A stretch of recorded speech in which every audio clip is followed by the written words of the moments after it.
Hello, everybody, and welcome to Lights Out with Johnny Robert. The talk at the racetrack recently has been about charters. First of all, folks, let's be realistic about this. NASCAR is not going to take away Michael Jordan and Denny Hamlin's charters because they are Michael Jordan and Denny Hamlin. Something will be worked out there because it's very much unlike an NFL or an MLB franchise. You don't just simply give it to somebody and then take it away. For NASCAR to lose the importance of those Toyota race teams would be too detrimental to the sport for them not to work something out. I'm very confident that something will come together there. But first of all, what really is a charter? A charter was given to NASCAR race teams a few years ago because once a team folded up, they really had nothing left. Teams like Ricky and Linda Rudd's team and Darrell Waltrip's team, Michael Waltrip's team, when they folded, all they really could do was open up the garage doors and sell their equipment at pennies on the dollar. And that really wasn't rewarding people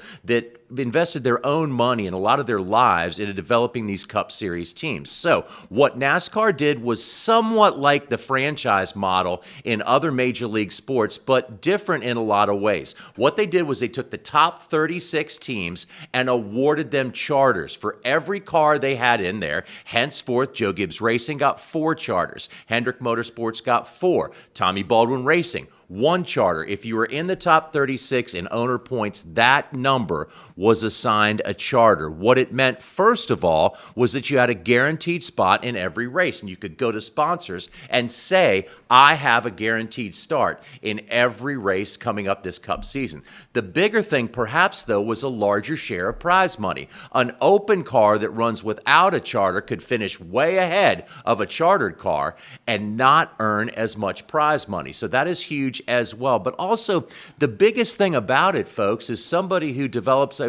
enters a lot of their time and devotes a lot of their money, their own personal money, into making one of these race teams has something to sell when it's time to quit. The first couple charters that got sold for $7 to $9 million, we're told. Now a charter really can be worth anywhere from $20 to $30 million, depending on what and who it's attached to. So it was a wonderful thing for NASCAR to do to give these teams charters, but right now some of the teams are a little bit exasperated by what those charters mean and what they get. That's where the discussion is coming in with Michael Jordan, Denny Hamlin, 2311 Racing. They didn't like some of the things that were in there, so they didn't sign the agreement on the deadline. But folks, rest assured, something will be worked out there. And it's time now to go lights out with Logan Misuraca. Logan, we're so glad to have you on the program here because we always like to focus on up-and-coming people that are trying to make their way in NASCAR. So tell us about this weekend. This has got to be really huge for you, making this start for Rev Racing at a racetrack like Bristol. Absolutely. It's been a long time coming, and then finding the team of Rev and us working together has kind of just been a match made in heaven. We had a few setbacks this year, so we haven't been able to be on track as much as possible. But I definitely think for this being our first race of the season, we have a really, really good opportunity and chance to really go out there and do well. So how intimidating is it? I know it's difficult to start for the first time at any one of these big racetracks, but Bristol is such a blender. It's such a difficult place to race. Is it intimidating, or do you see it as a really good challenge? So I thought that in the very beginning. I was like, oh my gosh, it looks very intimidating. Like the big walls, the big stands, like it's a whole production of a place. And it's always been my dream track to run. But with my more background of running short tracks really heavy, I've always seen that I've done better and well at such those tracks. So after driving the track once with NASCAR Racing Experience, we actually did ride alongs there, and it kind of sunk down the intimidating feel. So I definitely think it'll be a great challenge to see how we come up against the others. How'd you get started, Logan? When did you decide you wanted to drive race cars? I actually started driving race cars when I was 4. It's been in my family forever. My dad races, my dad's dad raced, my dad's dad's dad raced up in Long Island. So it kind of just runs in the family. So it's just been in my blood for that long. My parents actually met at a racetrack. So it's just always been in the family. And then once I turned 16, 17, I went up to my dad and I was like, I want to do this full time. This is going to be my career. we're going to do this for like the long haul. So, and I come from a family that doesn't have much funding background. So he's like, well, if you want to race, you got to go find someone to pay for it. So that's always been the hustle more behind it. But I've known for a very, very long time that this is what my tell all be all wanted to do. So you're involved with a group called Rev Racing. If people aren't familiar with that, it's a great developmental group headed up by Max Siegel, one of my favorite guys in the garage area. How has it been, your relationship with them so far, and how's it grown? Absolutely. First meeting them, I was a little bit nervous because, they have their actual program that people are working with them all year long. And I'm just coming in almost close to the end of their season.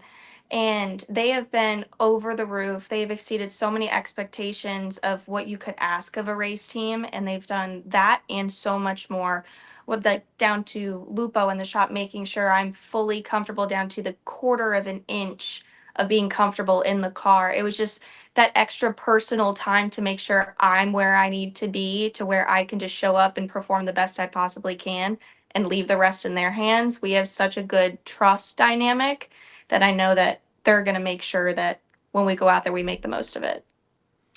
So, Logan, we talked the other day, and I like the thing you and me were talking about. There's plenty of people who can get in a race car and simply go fast. There's not a lot of people who are really good race car drivers. Tell me again what you think the difference is there.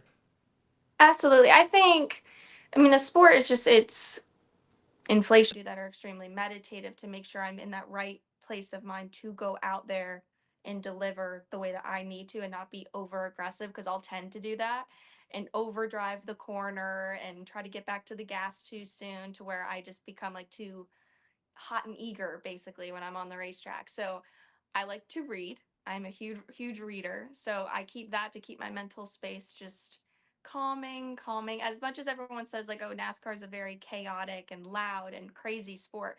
Yes, but as a driver, you mentally need to be so calm behind the wheel or else you're not going to last 3-4 hours in the race car like they do on Sundays. Logan, want to wish you all the best of luck and best of luck out there, man. It seems like you're doing all the right things right now, and we really want you to be have a lot of success. And we wish you the best. Thanks for joining us. Absolutely. Thank you so much for having me. Awesome, Logan. Thank you. That was quick and easy. Look at us. Yeah. Danica Patrick comes to mind first for most, but there was Johanna Long, Shauna Robinson rather, Janet Guthrie. There's been some female drivers that have made some pretty big waves in the sport. Are you finding right now that there are any advantages to being a female or disadvantages, or are people just out there treating you like a race car driver? I think more so when I definitely think we've made so much progress in the sport of being a female. I don't think it generally makes anything easier on us as a female because everyone usually says, especially in, we'll say, in marketing perspective, everyone will say, oh, you're like a marketer's dream being like from a sponsor. It makes it no easier because we're a girl to go out there and get a sponsor. And then when it comes to, there's some people in the garage that are just a little like a tack behind on the evolution of it that still look at you like, okay, well, this isn't what I'm used to from when I was growing up. So they kind of look like we're imposters. So there's a few different things. I haven't run into it personally, like horribly, and since I've moved into the NASCAR space of it. And then the drivers, I feel mostly do respect us as females to where we're treated just like another race car driver when it comes from driver to driver respect. So that has gone great. But I think it's just more so some industry people that kind of are a little tick behind. One of the things I loved, I thought one of the greatest comments ever made about being a female driver was Janet Guthrie. People were saying, the males, they have more strength and upper body strength than females. Can you hang with them? And dumb question right away, but she had such a great response to it. She said, look, we drive the car. We don't carry it. This is not a sport really that's about, how strong you are or how fast you can run, how high you can jump. This is about finessing a race car and communicating, isn't it?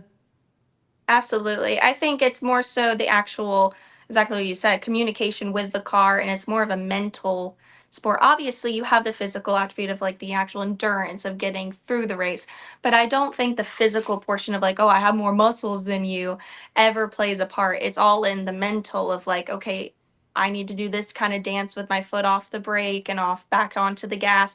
It's really all mental. Everyone can move their feet like this and anyone can move their arms like this. It's just the timing in which you do it and what choreography you come up with in your mind that will set you up for the best race finish. Yeah, so Logan, you're in a difficult profession for anybody, male, female, anything. There's just not that many seats available. There are thousands of people that play stick and ball sports for a paycheck on any given week.